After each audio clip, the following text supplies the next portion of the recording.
नमस्कार दोस्तों, स्वागत है आप सभी का। और आप सभी की जो छत्तीसगढ़ बीएससी नर्सिंग है ना, सीजी बीएससी नर्सिंग की जो एग्ज़ाम है उसमें आपको डेली प्रैक्टिस क्लास चल रही है। तो आज आपके 1000 प्रश्न रहेंगे।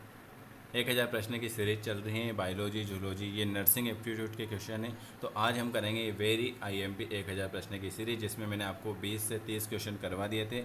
अब हम करेंगे इससे आगे वाले क्वेश्चन। तो जो नया है चैनल को सब्सक्राइब कर दीजिएगा, बेल आइकॉन को प्रेस कर दीजिएगा। और अगर किसी को प्रैक्टिस सेट चाहिए तो प्रैक्टिस सेट मिल जाएंगे आपको 99 रुपये में 20 सेट मिलेंगे। एक सेट में कितने क्वेश्चन रहेंगे? एक सेट में 100 क्वेश्चन रहेंगे। 20 सेट रहेंगे तो 2000 क्वेश्चन मिलेंगे आपको 100 रुपये में। इसके बाद आपको क्या क्या मिलेगा? 2000 क्वेश्चन एक मिलेंगे। अरिहंत के फिजिक्स, केमिस्ट्री, बायोलॉजी और जूलॉजी के क्वेश्चन मिलेंगे पीडीएफ फाइल में। और एक सीजी टेट का, सीजी बीएससी नर्सिंग का ओल्ड पेपर मिलेगा। इतना सारा मटेरियल जो मिल रहा है आपको अभी 99 रुपये में मिल रहा है, क्योंकि आपकी एग्ज़ाम है। तो एग्ज़ाम को मद्देनज़र रखते हुए ये प्रैक्टिस सेट बनाए हैं। तो आप आराम से एक एक सेट रोज़ लगा सकते हो 20 दिन तक। ठीक है, आपके पास इतने दिन भी बचे हैं अभी। ठीक है, तो अभी आपके हैं कितने जुलाई को? 14 जुलाई को एग्ज़ाम है। 14 जुलाई को एग्ज़ाम है। ठीक है, चलिए, जिनको लेना है वो मेरे को मैसेज कर देना इस नंबर पे कि सर हमको प्रैक्टिस सेट देखना है, तो मैं आपको प्रैक्टिस सेट भी और दिखा दूँगा। ठीक है, चलिए शुरुआत करते हैं अपने आगे के क्वेश्चन। और चैनल को सब्सक्राइब कर देना, आपकी डेली क्लास हो रही है। ठीक है, चलिए, मैंने यहाँ तक करवा दिए थे आपको। ये सारे क्वेश्चन हो गए थे, 15 क्वेश्चन हो गए थे। चलिए यहाँ से ले लेते हैं।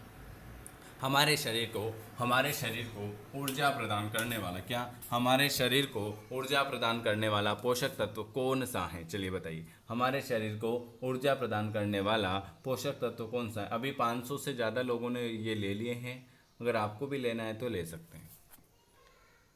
Very good. देखो, हमारे शरीर को जो ऊर्जा ऊर्जा प्रदान करता है वो कार्बोहाइड्रेट और वसा। तो ऑप्शन आपका सी वाला आ जाएगा, यह दोनों। अगला क्वेश्चन क्या लिखा हुआ है दूसरे नंबर का? पोषक तत्व बढ़ाने की एक विधि जो है वो कौन सी है? पोषक तत्व अगर बढ़ाने की एक विधि जो है वो कौन सी है? पोषक तत्व बढ़ाने की एक विधि। Very very good. पोषक तत्व बढ़ाने की एक विधि जो हो जाएगा वो आपका अंकुरण हो जाएगा। क्या हो जाएगा? पोषक तत्व बढ़ाने की एक विधि है जिसे हम कहते हैं अंकुरण। चलिए अगला क्वेश्चन लिखा हुआ है, स्वस्थ और सुपोषित माता के शिशु का वजन कितना होता है? Very IMP question. स्वस्थ और सुपोषित माता के शिशु का वजन कितना होता है? वेरी वेरी, कितना होता है? बिल्कुल सही, 3.5 किलोग्राम। स्वस्थ और सुपोषित माता के शिशु का वजन होता है 3.3 किलो। गर्भवती माता के आहार में विटामिन के की कमी से किसका खतरा होता है? विटामिन के की कमी से किसका खतरा होगा? बताइए।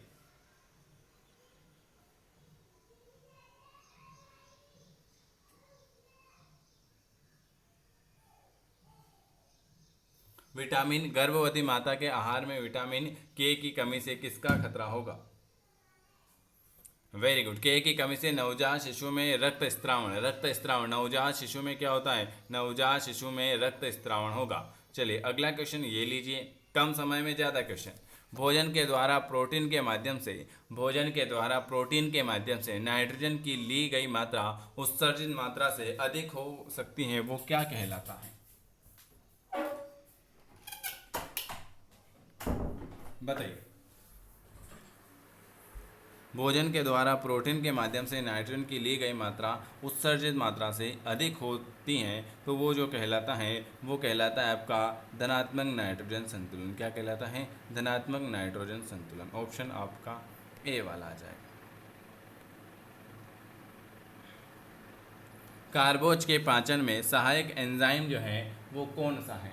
कार्बोज के पाचन में सहायक एंजाइम जो है वो कौन सा है? माल्टेज, सुक्रेज, यह दोनों, या इनमें से कोई नहीं। कार्बोज के पाचन में सहायक एंजाइम कौन सा है? वेरी वेरी गुड, माल्टेज और सुक्रेज, यह दोनों।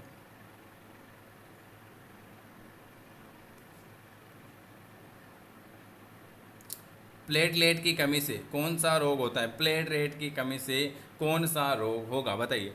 प्लेटलेट्स की कमी से कौन सा रोग होता है? मधुमेह, डेंगू, हैजा या मलेरिया? प्लेटलेट्स की कमी से जो होता है वो डेंगू रोग होगा। कौन सा होगा? डेंगू रोग जो होता है वो प्लेटलेट्स की कमी से होता है, डेंगू।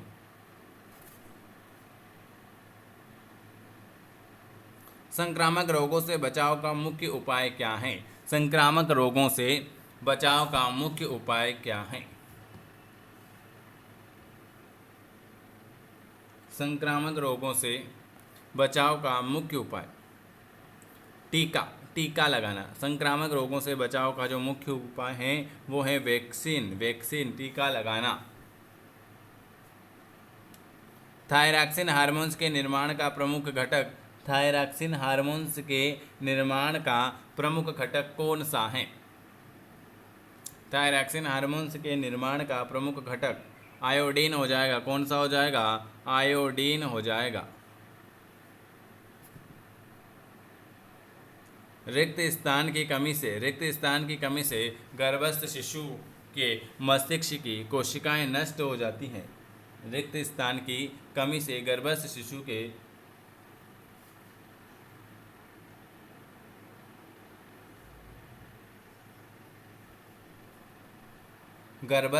रिक्त स्थान की कमी से गर्भस्थ शिशु के मस्तिष्क की कोशिकाएं नष्ट हो जाएगी, तो वो हो जाएगी विटामिन की कमी से, विटामिन की कमी से। चलिए अगला क्वेश्चन लिखा हुआ है, निम्न में से कौन अनुवांशिक रोग है? काली खांसी, हीमोफीलिया, एनीमिया और प्लेग। कौन अनुवांशिक रोग है? बताइए अनुवांशिक रोग कौन सा है? अनुवांशिक रोग जो हो जाएगा वो आपका हो जाएगा हीमोफीलिया। कौन सा हो जाएगा? हीमोफीलिया जो है ये आपका अनुवांशिक रोग है, हीमोफीलिया। चलिए हीमोग्लोबिन का आवश्यक तत्व कौन सा है? हीमोग्लोबिन का आवश्यक तत्व कौन सा है? कैल्शियम, आयरन, आयोडीन या पोटेशियम? हीमोग्लोबिन का आवश्यक तत्व कौन सा है? आयरन जो है, आयरन, आयरन जो है आपके हीमोग्लोबिन का आवश्यक तत्व है, आयरन। कुपोषण के कारण होने वाला रोग, कुपोषण के कारण होने वाला रोग, क्वाशियोकर, क्षय रोग, टाइफाइड या इनमें से कोई नहीं। कुपोषण के कारण होने वाला रोग,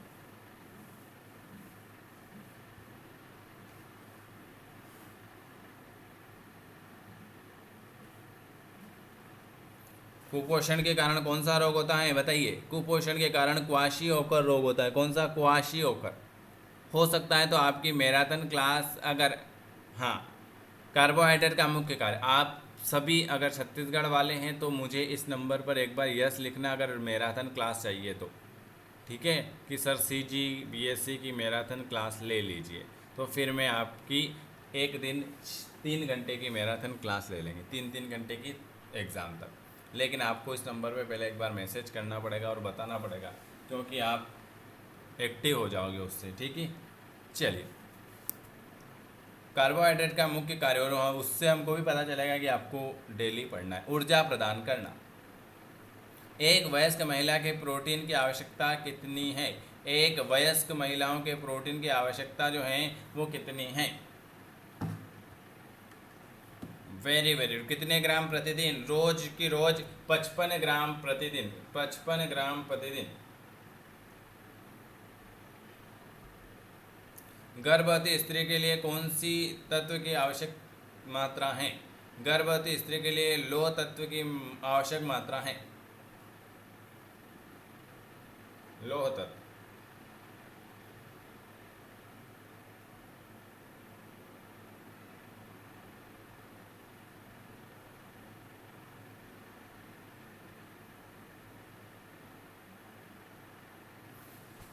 गर्भवती स्त्री के लिए लौह तत्व जो होता है वो होता है 38 मिलीग्राम प्रतिदिन, 38 मिलीग्राम प्रतिदिन। वायु द्वारा फैलने वाला रोग, वायु के द्वारा फैलने वाला रोग, वायु के द्वारा फैलने वाला रोग कौन सा हो जाएगा? वो हो जाएगा आपका चेचक, चेचक। भारत सरकार द्वारा राष्ट्रीय स्वास्थ्य नीति का अनुमोदन किस वर्ष में किया गया? भारत सरकार द्वारा राष्ट्रीय स्वास्थ्य नीति का अनुमोदन किस वर्ष में किया गया? 1983। किस बीमारी का टीका उपलब्ध नहीं है?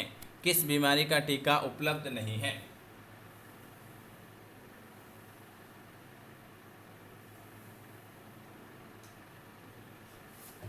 किस बीमारी का टीका उपलब्ध नहीं है? बिल्कुल सही जवाब, डेंगू का। डेंगू का। प्रसव हेतु परिवहन उपचार योजना उपलब्ध है। प्रसव हेतु परिवहन उपचार योजना।